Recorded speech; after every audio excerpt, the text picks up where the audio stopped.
What would you do, ladies and gentlemen, if you couldn't fail? What would you do if you were in a situation where your mind couldn't comprehend an outcome in which you lost? Who would you become? What would you do? What type of person would be bred from that willpower and that self-belief and that confidence? Because it all starts here. The Bible says it, as a man thinketh, so is he. So what do you say about yourself? Who are you? How do you speak to who you are and the goals and the ambitions that you have in your life?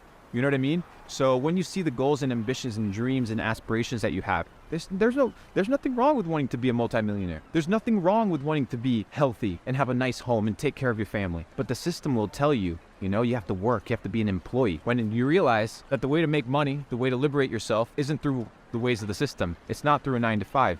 It's through self-development. It's through the understanding of the game. It's through understanding how the system works and understanding how to exploit the system to your advantage, because there's loopholes that were created intentionally by people that created the rules of the system that you abide by. So ladies and gentlemen, if failure was not an option and you couldn't fail and money wasn't an obstacle and money wasn't real, what would you do? Who would you become? What would be bred out of that desire for greatness? I don't know about you, but in my book, in my opinion, I can't lose, because losing is something that is designed for people that quit and for people that fail. I don't fail. I learn. I reevaluate. I analyze. I cross-examine. I fine-tune. I refine my craft. Maybe not now in my mid-20s, but in my 40s, in my 50s, in my 60s, in my 70s, in my 80s, in my 100s, I will have refined my craft, because it's a process of self-development. So if you couldn't fail because failure is not an option, because failure isn't real, who would you become? Who would you be?